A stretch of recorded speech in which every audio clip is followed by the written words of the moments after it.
आप देख रहे हैं ताल ठोक के। आज हम इस सवाल पर बहस कर रहे हैं कि अलगाववादियों से किस बात का लगाव रखा जाए। आगे बढ़ने से पहले आपको एक बयान हम सुनवाने जा रहे हैं जिसे पाकिस्तान को लेकर अलगाववादियों के लिए जो हमदर्दी है साफ झलकती है। जरा उसी की जुबान आप सुन लीजिए। Pakistani army chief general Raheel Sharif ने कश्मीर पर किस तरह की शराफत दिखाई है, आपके सामने है। कश्मीर के मसले का हल यूएन रेजोल्यूशंस पर अमल करने से ही मुमकिन है। कश्मीर हमारी शहरग है और हम तहरीक आज़ादी की हर सतह पर सफारती और इखलाकी मदद जारी रखेंगे। और कई खास मेहमान लगातार हमारे साथ बने हुए हैं। हमारे साथ डॉक्टर फौद हलीम भी हैं। डॉक्टर फौद हलीम, आपने सुना अभी थोड़ी देर पहले हमारे साथ गौहर गिलानी थे, किस तरीके की बातें उनकी तरफ से की गई, उन्हें आप जवाब देना चाहेंगे? क्योंकि डॉक्टर अजय आलोक के पास भी सवाल है। अजय आलोक, मैं आपके पास बाद में आऊंगी, पहले फौद हलीम साहब की बात। पहली बात तो ये है कि कश्मीर का जो मुद्दा है ये काफी संजीदा है और वहाँ काफी लोग मारे गए। 70 से ज्यादा लोग मारे गए हैं, 300 से ज्यादा लोग उनके आंख में चोटें आए हैं, 10,000 लोग ऐसे घायल हैं। अब इस मुद्दे को जब भी हम चर्चा करते हैं तो हम देखते हैं कि इस मुद्दा का एक तूतू में आइदर इंडिया पाकिस्तान या बीजेपी कांग्रेस इस स्तर पर उतर जाता है।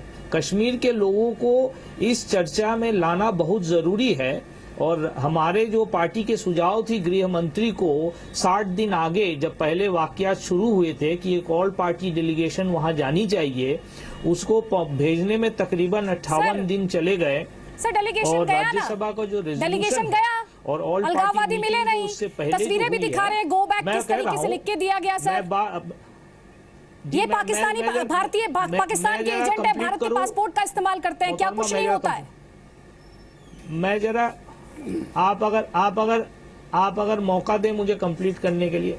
ये जो मुद्दा जो है ये भारत के तरफ से जो पहल हुई है इसमें मुश्किलात है, क्योंकि जो ऑल पार्टी डेलीगेशन वहां गई है वो सब एक ही बात पर माने अमल करते हैं, ऐसी बात नहीं है, उनमें भी फर्क है। लेकिन इससे अहम ये बात है कि ये जो ऑल पार्टी डेलीगेशन वहां पहुंच करके श्रीनगर और जम्मू में काफी लोगों से बातचीत की है। ये हुर्रियत के साथ मुलाकात न होना ये ऑल पार्टी डेलीगेशन का केंद्र बिंदु मामला नहीं है। वहाँ काफी सिविल सोसाइटी बाकी सब स्तर के लोगों से बातचीत हुई है और वापस आकर के ये ऑल पार्टी डेलीगेशन सरकार को एक ही सुझाव दी है, वो ये सुझाव है कि सब स्टेक होल्डर से बात होनी चाहिए। आज वो तो सरकार भी कह रही है, ये वो तो सरकार भी कह रही है, सुधांशु त्रिवेदी। और मीटिंग का जो रस है वो ये है कि सरकार को तमाम स्टेक होल्डर से बात करनी है। मैं जरा बात कंप्लीट करूं। सरकार जो यहाँ हमारी सरकार है उन्हें 58 दिन लग गए ये बात समझने के लिए। वहाँ के जो राज्य सरकार है, हमारे केंद्र सरकार है, ये बातचीत किससे होनी चाहिए ये वो लोग एक पेज पर नहीं है, उनमें सहमति नहीं है। जो अलग अलग राजनीतिक दल है उनमें सहमति नहीं है, लेकिन रास्ता निकालने का एक ही रास्ता है। अगर हमें आगे बढ़ना है, अगर शांति वापस लाना है कश्मीर में, तो बातचीत हम लोग को करना पड़ेगा और आगे का रास्ता बातचीत से ही हल होगा। और इस बातचीत को अगर हमें मुकम्मल करना है, अगर इसमें कॉन्फिडेंस बढ़ाना है, तो सरकार को हमारी पार्टी के तरफ से हमने बुनियादी सुझाव दिए हैं कि आफ्सा को वहां से हटानी चाहिए, कर्फ्यू जो इलाके में कोई प्रॉब्लम नहीं है वहां से हटानी चाहिए, सुधांशु त्रिवेदी की बात भी आप सुन लीजिए सर। चाहिए वहां का जो अर्थनैतिक व्यवस्था है उसमें सुधार लानी चाहिए। ये हमारी सर सब कुछ चाहिए ही है, वो क्या रहा है उस पर बात कर रहे हैं हम यहाँ पर। दिए हैं काफी दिनों से दे रहे हैं। देखिए जी, अगर आपको रास्ता निकालना है तो इसके अलावा और कोई तरीका नहीं है। और पूरा मुद्दा जो है चर्चा कश्मीर के मामला हुर्रियत और गिलानी को केंद्र करके अगर आगे बढ़ा जाए तो मैं समझता हूँ ये सही नहीं है। कश्मीर के लोग हैं, कश्मीर आप के जवाब लोगों सुन को लीजिए इस सर। चर्चा में लाने की जरूरत है और ऑल पार्टी डेलीगेशन ने काफी हद तक अलग अलग लोगों से बातचीत की है और इसको जारी रखना जरूरी है। देखिए हलीम साहब ने जो बोला उस पर मैं उनको सिर्फ इतना ध्यान दिलाना चाहूंगा कि अगर ऑल स्टेक होल्डर से बात होने की बात हुई है तो कश्मीर की चीफ मिनिस्टर ने तो अपनी तरफ से हुर्रियत वालों का लेटर लिखा था। और मैं उनसे पूछना चाहता हूं, भाई सीताराम येचुरी जी तो कम्युनिस्ट पार्टी के नेता हैं, वो भी गए थे हुर्रियत वालों के दरवाजे पर और उन्होंने इतनी तहजीब भी नहीं दिखाई कि उनसे उनको घर के अंदर तक आने देते, उसके बाद आपको क्या लगता है कि ऐसे लोगों के साथ बात करनी चाहिए जो पाकिस्तान के उच्चायुक्त से बात करने के लिए लालायित रहते हैं, और भारत में वो लोग जो कि उनके बारे में सिंपैथी भी रखते हो, हमारे विरोधी दल हैं, हमारा उनसे इस बारे में भले ही मतभेद हो, पर वो लोग गए, उतनी उन्होंने कश्मीरियत नहीं दिखाई। उसके बाद भी आपको लगता है कि उन लोगों के साथ सारी बात करके कोई वो सॉल्यूशन निकालने के मूड में। दूसरी बात, अभी हमारे गिलानी साहब ने ये बात कही, एक प्लेबिसाइट की बात कही, तो मैं ये भी याद दिलाना सुधांशु चाहता त्रिवेदी हूं। साहब, आपने जो सवाल किया है वो सवाल का मैं सीधा जवाब दे देता हूं। आप लोग मुझे कोई भी बोल रहे थे तो मैं बोल नहीं रहा था, मुझे अपनी बात पूरी कर लेने दें, उसके बाद आप बोलिएगा। तो अरे भाई आप अब देखिए, मैंने कोई हस्तक्षेप नहीं किया था। सवाल का जवाब हलीम साहब आप बोल रहे थे, मैंने कोई हस्तक्षेप नहीं किया था। मुझे साहब आप सवाल करते जवाब नहीं देंगे, सुन। अब मैं देखिए ये कह रहा हूं, गिलानी साहब ने प्लेबिसाइट की बात जवाब नहीं सुनेंगे तो ये तो अजीब बात है ना। अरे भाई जब आपका टर्न आए तब बोलिए ना, आपने इतने सवाल किए, मैंने बीच में नहीं बोला ना। अब देखिए गिलानी साहब ने ये बात कही, प्लेबिसाइट की बात कही, तो प्लेबिसाइट में एक बात बड़ी गंभीर है, प्लेबिसाइट में आजादी का कोई प्रावधान नहीं है। उस तथाकथित प्लेबिसाइट में सिर्फ यही तय करना है कि हिंदुस्तान में रहना है कि पाकिस्तान में, और प्लेबिसाइट तो ज्वाइंट कश्मीर में होना है। तो सबसे बड़ा अड़ंगा तो पाकिस्तान है जो कि लाने नहीं देगा कभी आपको, पीओके इसमें आने देगा, तब प्लेबिसाइट होगी। और मैं ये भी विनम्रता से कहना चाहूंगा अपने कश्मीर के भाइयों से कि जिन लोगों को लगता है कि उनके साथ जुल्म हो रहा है, तो इस इलाके में देखिए बगल में पीओके में किस कदर जुल्म किया जा रहा है, गिलगित बल्दिस्तान में क्या हो रहा है, बलूचिस्तान में क्या हुआ है, बगल में लगा हुआ चाइना का सिकियांग प्रोविंस से क्या हुआ है, चाइना के तिब्बत में क्या हुआ है। उसके बाद भी अगर कोई ये कहे कि नहीं साहब हमारे साथ ज्यादती हो रही है, तो ये बात थोड़ी ठीक नहीं लगती है। और मैं एक और ईमानदारी से कहूंगा, ये हुर्रियत के नेता जो हैं, एक कहावत है कि साहब चैरिटी बिगिंस एट होम। तो सर आपने क्यों नहीं कर दी उनकी खुद के बच्चे तो इंग्लैंड में पढ़ेंगे, अमेरिका में पढ़ेंगे, मलेशिया में खत्म कर दी? हिंदुस्तान की खाते हैं, गाते पाकिस्तान की हैं, मैं क्यों उसी नहीं पे आ रहा हूं, आप सुनिए पासपोर्ट वापस ले लेते? सर अदिति जी मुझे पूरी बात कर लेने दीजिए। देखिए इनके खुद के बच्चे पढ़ेंगे इंग्लैंड, अमेरिका और मलेशिया में, और जो गरीब बच्चे हैं कश्मीर के, उनके घरों पे जाके सुबेरे खटखटाएंगे कि आओ बेटा पत्थर मारो आके, यानी मरवाने के लिए कश्मीर के बच्चे और अपने बच्चे। सर आप उनसे सुविधाएं कब वापस ले रहे हैं? अब उसके बाद आप आइए सुविधाओं की बात, सरकार उसके बारे में उपयुक्त समय पे उपयुक्त निर्णय लेगी, मगर जो ऐलानिया कहते हैं कि हम हिंदुस्तान के हिस्से नहीं हैं, हमें हिंदुस्तान से कुछ नहीं चाहिए, मगर हिंदुस्तान की सिक्योरिटी चाहिए, जो हिंदुस्तान के सिक्योरिटी फोर्सेस के ऊपर गालियां बकते हैं, लगातार इस मसले को उठाते आए हैं। क्यों भारत सरकार करोड़ों रुपया खर्च कर रही है उनको सुविधाएं देने के लिए? बिल्कुल ये सही बात है। पूरे कश्मीर को बंधक बनाए हुए उन लोगों पर खर्चा क्यों? आप क्यों नहीं लेते उनका पासपोर्ट वापस? सर क्यों नहीं लेते? सर मैं कह रहा हूं भारत सरकार तो इस पर निर्णय लेगी, मगर मैं उनसे मॉरल क्वेश्चन पूछ रहा हूं। जो लोग हिंदुस्तान की गवर्नमेंट को इतना गाली बकते हैं, जो हिंदुस्तान के सिक्योरिटी फोर्सेस की सिक्योरिटी रहते हैं, क्यों भारत सरकार से उनको सहूलियतें चाहिए? क्यों उनके बच्चे जब बाहर जाएं तो भारत सरकार का विमान चाहिए? क्यों उनको भारत सरकार से होटल्स में रहने की सुविधा चाहिए? सब कुछ चाहिए हिंदुस्तान। सुधांशु जी सुन लीजिए, और उसके बाद आप गाली बकेंगे। मैं बिल्कुल पूर्णतः आपसे सहमत हूं जो भी आप बोल रहे हैं। पूछ रहा हूं टेक्निकल एस्पेक्ट के ऊपर भारत सरकार निर्णय लेगी। सुन लीजिए, पॉलिटिकल एस्पेक्ट मुझे सुधांशु जी सुनिए तो सही। अरे सुनिए, अब आप ही नहीं सुन रहे हैं। मैं पूर्णतः सहमत हूं आपसे, जो भी आपने बोला है बिल्कुल 100% मैं आपको समर्थन करता हूं, लेकिन फिर मैं आपको कहता हूं कि आपको ये बोलने का हक नहीं होना चाहिए।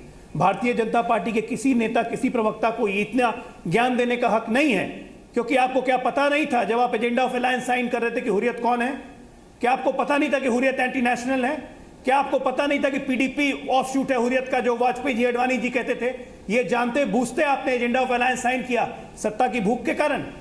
आज आपके सामने जिलानी जी बोल रहे हैं कि एक अपराइजिंग हो रहा है पब्लिक के बारे में। तो जिलानी जी, 1 साल पहले इसी पब्लिक ने 71% वोट दिया था, जमहूरियत में अपना विश्वास दिखाया था। कौन सी अपराइजिंग की आप बात कर रहे हैं? पहले गिलानी जी आप ये बताइए कि आप अपने आप को हिंदुस्तानी मानते हैं कि नहीं? बिल्कुल ठीक, इसी सवाल का जवाब आपको हिंदुस्तानी मानता जवाब लेते हैं। गौहर गिलानी जवाब दीजिए। मानता होगा वो इस तरह काम नहीं करेगा। जी गौहर गिलानी जवाब दीजिए आप। इनका क्या नाम है जो बोल रहे थे? डॉक्टर अजय आलोक। नाम क्या था? नहीं, जो अभी सवाल पूछ रहे थे ना, कौन? डॉक्टर अजय आलोक। डॉक्टर अजय आलोक, मैं आपके यहाँ अदालत में नहीं बैठा हूँ कि कटहरे में कि आप हर सवाल पूछते जाएं और मैं आप जवाब देता रहूं। सर थोड़ी देर पहले आपने कहा था हर सवाल का जवाब देने के लिए तैयार हैं। आपसे कि आप अपने आप को हिंदुस्तानी मानते हैं? मेरी बात सुनिए, मेरे बात सुनिए। ये इस डिबेट का ये हिस्सा नहीं है। आप खुद को पाकिस्तानी मानते हैं? थोड़ी देर पहले आपने कहा हर सवाल का जवाब देने के लिए तैयार हैं। डिबेट आपके हिसाब से चलेगी?